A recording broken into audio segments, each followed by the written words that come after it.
दोस्तों, आज इस पोस्ट में हम जानेंगे कि ध्यान क्या है और ध्यान करने से हमारे जीवन में क्या चमत्कार हो सकते हैं। ध्यान एक निर्विचार चेतन अवस्था है जो नींद या समाधि नहीं है, जिसमें व्यक्ति पूरी तरह से अपने वश में हो जाता है। लेकिन इस अवस्था में व्यक्ति का मन गायब हो जाता है, जिससे वह अपने दिमाग का उपयोग किसी का विश्लेषण करने, किसी के बारे में सोचने या बात करने के लिए नहीं करता है। कोई भी इस अवस्था में उसके मन में कोई सांसारिक विचार नहीं होता, बल्कि वह पूरी तरह सचेत होता है। ध्यान करने के 10 चमत्कारी फायदे। अब हम नियमित ध्यान करने के उन 10 फायदों के बारे में बात करेंगे जो किसी भी व्यक्ति के जीवन को पूरी तरह से बदल सकते हैं। ध्यान करने का सबसे पहला और सबसे महत्वपूर्ण लाभ यह है कि हम अपने मन को नियंत्रण में रख सकते हैं। यदि हम ध्यान से देखें तो हमारा मन हमेशा हमारी तुलना किसी न किसी से करता रहता है, या हमारे अतीत के बारे में सोचता रहता है, या भविष्य के लिए योजनाएं बनाता रहता है। अर्थात हमारा अपने मन पर कोई नियंत्रण नहीं होता है, वह अपनी मर्जी से इधर उधर भटकता रहता है। जबकि मन हमारे लिए एक उपकरण की तरह है और हमें अपनी आवश्यकता के अनुसार इसका उपयोग करना चाहिए। लेकिन ऐसा नहीं होता है और हमारा इस समस्या का समाधान ध्यान है। प्रतिदिन ध्यान करने से मन और विचारों पर हमारा नियंत्रण बढ़ता है। तब मन हमें नहीं चलाता, हम मन को चलाते हैं। दूसरा है, ध्यान हमारी नींद का कोटा कम करता है। जब हम सोते हैं तो शरीर की सभी मांसपेशियां जो दिन में टूट जाती हैं, खुद को रिपेयर करती हैं और अगले दिन के काम के लिए शरीर या दिमाग खुद को ऊर्जा से भर लेता है। हमारे अंदर की ऊर्जा का एक बड़ा हिस्सा हमारा मस्तिष्क उपयोग करता है और हमारा मस्तिष्क इस ऊर्जा का एक बड़ा हिस्सा व्यर्थ के विचार, चिंता, क्रोध आदि में बर्बाद कर देता है। लेकिन ध्यान करने से हमारा मन शांत रहता है, जिससे हम ज्यादा सोचने, चिंता करने, गुस्सा करने जैसी आदतों से छुटकारा मिलता है और हमारी शहरी ऊर्जा का एक बड़ा हिस्सा बर्बाद होने से बच जाता है। साथ ही ध्यान करने से हमारा पूरा शरीर तनाव मुक्त रहता है, जिससे शरीर के अंदर कोशिकाओं और मांसपेशियों का विनाश भी कम होता है। तो जब हम सोते हैं, दिमाग को कम ऊर्जा की जरूरत होती है और शरीर को कम मरम्मत की जरूरत होती है, जिससे हमारे सोने का समय कम हो जाता है। तीसरा, ध्यान हमें दीर्घायु बनाता है। अब कुछ लोग इस बात पर विश्वास नहीं करेंगे, लेकिन यह वैज्ञानिक रूप से प्रमाण है कि जो लोग लंबे समय तक ध्यान करते हैं, उनकी आयु में वृद्धि देखी गई है। यह हमारे भारतीय योग शास्त्रों में पहले ही कहा जा चुका है, लेकिन विज्ञान ने अब इस बात को स्वीकार कर लिया है कि हम इंसानों को जीने के लिए साल नहीं, बल्कि सांसों की संख्या मिलती है। यदि हम अपनी सांसों को किसी तरह से गहरा और धीमा करें तो हम लंबे समय तक जीवित रह सकते हैं। और ध्यान ही एकमात्र तरीका है जिससे सांसों को लंबा और गहरा बनाया जा सकता है। यही कारण है कि वर्षों तक ध्यान करने वाले योगी और अरिषि बहुत लंबा जीवन जी। ओकिनावा जापान का एक द्वीप है। यहाँ के लोग दुनिया की सबसे लंबी उम्र जीते हैं, वो भी खुशी से, और ज्यादातर लोग बिना किसी बीमारी के। जब कुछ खोजकर्ताओं ने यहाँ के लोगों की लंबी उम्र और सुखी जीवन के पीछे का राज जानने की कोशिश की, तो उन्हें पता चला कि यहाँ के लोग बहुत सादा जीवन जीते हैं और वे अनजाने में उन सभी आदतों का पालन कर रहे थे जो ध्यान हमें सिखाता है, जैसे प्रकृति से जुड़े रहना, काम करना, खाना, वर्तमान में रहना, चिंता न करना, अपने जीवन का एक लक्ष्य निर्धारित करना आदि, जो पहले ही बताया जा चुका है। हमारी यौगिक संस्कृति में खोजकर्ता ओकिनावा के लोगों से इतने प्रभावित हुए कि वहां के लोगों के सुखी और लंबे जीवन का रहस्य बताने के लिए उन्होंने इकिगाई नामक एक पूरी किताब लिखी। लाखों लोगों ने इस किताब को पढ़ा और इसे लाखों लोगों के जीवन को बदल दिया है। मुझे लगता है कि आप सभी को एक बार इस पुस्तक को अवश्य पढ़ना चाहिए। चौथा, ध्यान हमारे जीवन से चिंता और तनाव को कम करता है। पहले अचिंता करना क्या है? किसी भी चीज के बारे में बार बार सोचना। जब हम किसी चीज, काम या व्यक्ति के बारे में जरूरत से ज्यादा सोचते हैं और उसे बोझ समझने लगते हैं, तो तनाव पैदा हो जाता है। तो यही तनाव हमारे गुस्से को जन्म देता है। लेकिन ध्यान करने से हमारे मन में उठने वाले विचारों की तीव्रता कम करती है और एकाग्रता बढ़ती है, जिससे हम किसी भी समस्या के बारे में कम सोचते हैं और उसके समाधान के प्रति अधिक केंद्रित हो जाते हैं। और इस तरह ध्यान हमारे जीवन से चिंता और तनाव को कम करता है। पांचवां, ध्यान बढ़ाता है हमारा शारीरिक आकर्षण। ध्यान करने से हमारे चेहरे की चमक बढ़ती है, आंखों में आसानी से आकर्षण आता है, भारीपन, ठहराव और आवाज में मिठास आती है, जिसके कारण लोग हमें सुनना पसंद करते हैं। ध्यान करने से हमारा शरीर दिन भर शिथिल रहता है, जिससे हमारे चलने, बैठने, बात करने के तरीके में संतुलन आ जाता है, जिससे हमारा व्यक्तित्व एक चुंबकीय व्यक्तित्व बन जाता है जो सबको अपनी ओर आकर्षित करता है। लोग इसे पसंद करते हैं, हमारे साथ रहें, हमसे बात करना चाहते हैं, हमारे बारे में जानना चाहते हैं, क्योंकि ध्यान करने से हमारे व्यक्तित्व में चमत्कारिक परिवर्तन होता है। यदि आप कई वर्षों तक ध्यान करते रहें तो यह आपको लोगों की दृष्टि में एक रहस्यमय व्यक्ति बना देता है। छठा, ध्यान हमें वर्तमान में जीना सिखाता है। ध्यान का मूल सिद्धांत वर्तमान में जीने पर टिका है। ध्यान हमें अतीत और भविष्य से निकालकर वर्तमान में लाता है। हमारे जीवन की सबसे बड़ी समस्या यह है कि हम वर्तमान में नहीं जी पा रहे हैं। हम या तो कल के बारे में सोचते हैं या आने वाले कल के बारे में सोचते हैं।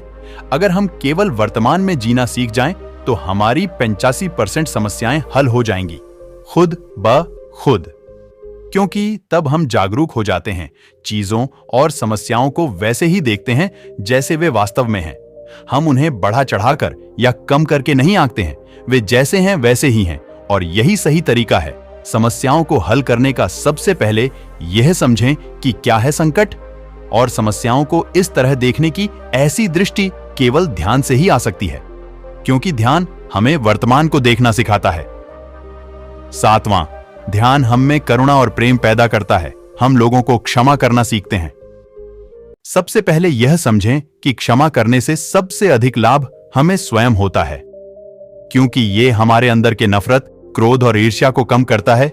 इसलिए लोगों को उनके लिए नहीं बल्कि अपने फायदे के लिए माफ कर दो, क्योंकि क्षमा करने से हम अधिक सुखी और अधिक शांतिपूर्ण बनते हैं। ध्यान करने से हमारी सकारात्मक भावना मजबूत होती है। हम लोगों की कमियों को देखने के बजाय उनकी खूबियों पर ज्यादा ध्यान देते हैं। साथ ही ध्यान हमें भीतर से करुणामय बनाता है, क्योंकि ध्यान हमें ऐसी दृष्टि देता है कि हम दूसरों की पीड़ा, दर्द और भावनाओं को आसानी से समझ सकते हैं। आठवां, ध्यान हमारे आत्मविश्वास को बढ़ाता है। हमारे कम आत्मविश्वास का सबसे बड़ा कारण दूसरों से अपनी तुलना करना है, या अतीत में अगर किसी ने हमें कमजोर महसूस कराया हो तो इस बात को अपने दिल में बसा लें, या अपनी पिछली हार को बार बार याद करना और यह महसूस करना कि भविष्य में मेरे साथ भी ऐसा ही होगा। ये कुछ ऐसे मानसिक कारण हैं जो हमारे आत्मविश्वास को तोड़ देते हैं। लेकिन ध्यान हमारे पुराने नकारात्मक विचारों को हमारे दिमाग से साफ कर देता है और नए सकारात्मक विचारों को स्थान देता है, जिससे हमारा आत्मविश्वास बढ़ता है। कई प्रयोगों में यह साबित हो चुका है कि निरंतर ध्यान से हम अपने मस्तिष्क को फिर से प्रोग्राम कर सकते हैं। साथ ही ध्यान करने से हमारे मन और शरीर को जो लाभ मिलते हैं वह हमारे आत्मविश्वास को भी बढ़ाते हैं। नौवां, ध्यान चीजों को याद रखने की हमारी क्षमता को बढ़ाता है। एक बार वैज्ञानिकों की एक टीम ने 100 लोगों के एक समूह को 50-50 के 2 समूहों में विभाजित किया, जिसमें पहले 50 लोगों को अगले 45 दिनों तक रोजाना 20 मिनट ध्यान का अभ्यास कराया गया और दूसरे समूह के लोगों के साथ कुछ भी नहीं किया गया। उन्हें वह करने की अनुमति दी गई जो वे करते थे। 45 दिनों के बाद जब शोध पूरा हुआ तो यह पाया गया कि पहले समूह के लोग जो करते थे रोजाना 20 मिनट ध्यान करें, उनके दिमाग का वह हिस्सा जो चीजों को याद रखता है उसके आकार में थोड़ा बदलाव आया था। उसका आकार पहले की तुलना में थोड़ा बढ़ गया था, लेकिन दूसरे समूह के लोगों के दिमाग में कोई बदलाव नहीं आया। इसके साथ शोधकर्ताओं की टीम यह साबित करने में सक्षम थी कि जो लोग ध्यान करते हैं वे उन लोगों की तुलना में अधिक समय तक याद रख सकते हैं जो ध्यान नहीं करते हैं। यह आज के वैज्ञानिकों का एक छोटा सा प्रयोग मात्र है। ध्यान से याददाश्त बढ़ती है। इसका प्रमाण आदि शंकराचार्य, स्वामी विवेकानंद जैसे योगी पहले ही दे चुके हैं, जो एक बार पढ़ी हुई बातों को हमेशा के लिए याद कर लेते थे। 10वां, ध्यान हमारी एकाग्रता को बढ़ाता है। यदि हम किसी भी काम में ध्यान नहीं लगा पाते हैं तो इसका सबसे बड़ा कारण हमारे दिमाग में लगातार उठने वाले विचार हैं। हमारा दिमाग कुछ सेकंड के लिए भी निर्विचार नहीं रह सकता है, क्योंकि निरंतर विचार उत्पन्न करना इसका काम है। लेकिन ध्यान हमारे मन में उठने वाले विचारों की आवृत्ति को नियंत्रित करता है, जिससे हमारा मन आसानी से एकाग्र होने लगता है और हम अपना काम अधिक केंद्रित तरीके से करने में सक्षम हैं। लगभग 25,000 वर्ष पूर्व प्राचीन चीन में एक अर्षि का जन्म हुआ था। उसका नाम लाओ त्सु था। लाओ त्सु अपने समय के सबसे समझदार और बुद्धिमान लोगों में गिना जाता था। यहां तक कि चीन के राजा भी उनके पास सलाह के लिए आते थे। लाओ त्सु ज्ञान की सैकड़ों कहानियां प्रसिद्ध थीं और पूरे चीन में उनका सम्मान किया जाता था। ऐसा ही कुछ हुआ। एक बार एक व्यापारी राजा के दरबार में आया जिसके पास 2 फूल थे।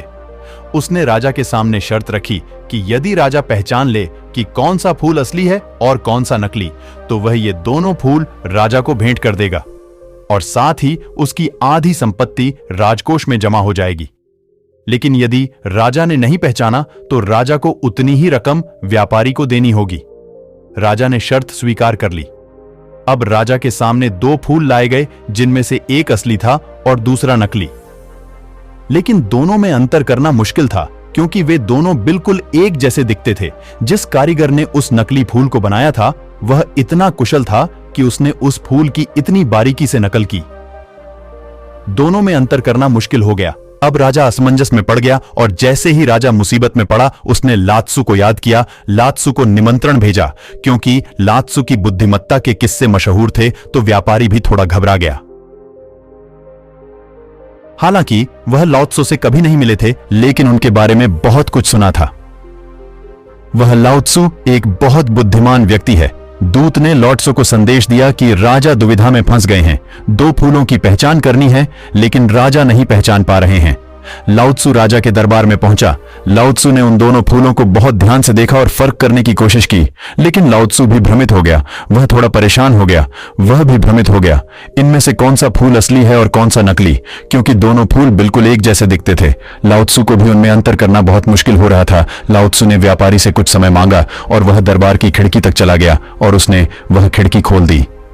थोड़ी देर में एक मधुमक्खी बाहर से उड़ती हुई आई और वह उन 2 फूलों में से एक पर जाकर बैठ गई और यह देखकर लाओ त्सु के चेहरे पर हल्की सी मुस्कान फैल गई। राजा समझ गए कि लाओ त्सु ने इस दुविधा का समाधान ढूंढ लिया है। उसने असली फूल को पहचान लिया है। तब लाओ त्सु ने कहा कि बाईं ओर रखा हुआ फूल असली है और दाईं ओर रखा हुआ फूल नकली है। व्यापारी को बहुत आश्चर्य हुआ क्योंकि वह कभी कभी यह भी भूल जाता था कि कौन सा फूल असली है और कौन सा नकली है। उसे याद करने में भी कठिनाई हो रही थी। उसने लाओ त्सु से आश्चर्य से पूछा कि तुमने कैसे पहचाना? लाओ त्सु ने कहा कि मनुष्य की आंख को धोखा दिया जा सकता है, लेकिन इस प्रकृति ताऊ को धोखा नहीं दिया जा सकता। लाओ त्सु प्रकृति को ताऊ कहते थे। इन फूलों को देखकर कोई भी व्यक्ति अपनी आंखों से धोखा खा सकता है, लेकिन मधुमक्खी को धोखा नहीं दिया जा सकता। मधुमक्खी हमेशा असली फूल पर आकर बैठती है। महात्मा बुद्ध अपने शिष्यों के साथ उपदेश देने के लिए दूसरे नगर में जा रहे थे। काफी दूर चलने के बाद सभी शिष्य थक गए और उन्होंने फिर महात्मा जी से कहा, गुरुजी, यदि आपकी अनुमति हो तो कहीं रुककर कुछ देर आराम कर लें। वत्स, हम कोई उपयुक्त स्थान ढूंढेंगे और वहीं विश्राम करेंगे, महात्माओं ने कहा। कुछ देर चलने पर उन्हें खेत दिखाई दिया। खेत में एक छोटा लड़का और एक बूढ़ा आदमी जुताई कर रहे थे। हे सज्जन, क्या हम यहां कुछ देर आराम कर सकते हैं? महात्मा ने बूढ़े व्यक्ति से पूछा। उस बूढ़े ने महात्मा को पहचान लिया और हाथ जोड़कर उनका अभिवादन किया और कहा, अरे महात्मा जी, यह हमारा सौभाग्य है कि आप हमारे खेत पर आए। तुम वहीं उस पेड़ के नीचे आराम करो, मैं जलपान करने की व्यवस्था कर दूंगा। तब महात्मा जी ने कहा, हे सज्जन, आप अपना काम पूरा करें, हमें कुछ नहीं चाहिए। फिर भी बूढ़ा नहीं माना और कुछ फल तोड़कर पानी देकर बूढ़ा अपने काम में लग गया। फिर सभी शिष्यों और महात्मा जी ने फल और पानी लिया और सभी वहीं आराम करने लगे। फिर बूढ़ा आदमी अपना काम करता रहा। फिर बूढ़े का पोता काम करते करते थक गया और मन ही मन सोचने लगा कि अभी तो आधा खेत ही जोता है, आधा खेत अभी बाकी है। अब मैं थोड़ा आराम करूंगा और फिर आधा खेत जोतूंगा। ऐसा सोचकर वह एक पेड़ के नीचे जाकर आराम करने लगा। पेड़ की ठंडी हवा से बूढ़े आदमी के पोते की आंखों पर असर पड़ा, लेकिन बूढ़ा आदमी काम करता रहा। फिर जब तक बूढ़े का पोता सोकर उठा, तब तक बूढ़ा पूरा खेत जोत चुका था। वह दृश्य महात्मा जी और उनके शिष्यों ने देखा। तब उनके शिष्य ने महात्मा जी से कहा, हे गुरुजी, इस बूढ़े व्यक्ति ने इतना बूढ़ा होने के बावजूद बिना आराम किए पूरा खेत जोत लिया और दूसरी ओर आपका पोता इससे छोटा होने के बावजूद भी आधा खेत जोत कर आराम करने गया था। ऐसा उत्साह प्रशंसनीय है। ऐसा उत्साह उन बुजुर्गों में दिखाई दे रहा है। और उसका पोता थकान से विश्राम करने चला गया। हे वत्स, तुम ठीक कह रहे हो, लेकिन ऐसा इसलिए हुआ क्योंकि वह बूढ़ा व्यक्ति केवल खेत जोतने पर ध्यान दे रहा था, शरीर की थकान पर नहीं। महात्मा ने कहा, लड़के का ध्यान खेत जोतने पर नहीं था, बल्कि अपनी थकान पर था। यह हमें सिखाता है कि अपना ध्यान हमेशा लक्ष्य पर रखें, कहीं और नहीं। इतना कहकर महात्मा जी और उनके शिष्यों ने बूढ़े को नमस्कार किया और अपने रास्ते चले गए। तो दोस्तों, मुझे आशा है कि आप इस कहानी के माध्यम से ध्यान और इसके लाभों के बारे में जान गए होंगे। तो चैनल को सब्सक्राइब जरूर करें और वीडियो पसंद आया हो तो लाइक, कमेंट, शेयर करना ना भूलें। धन्यवाद।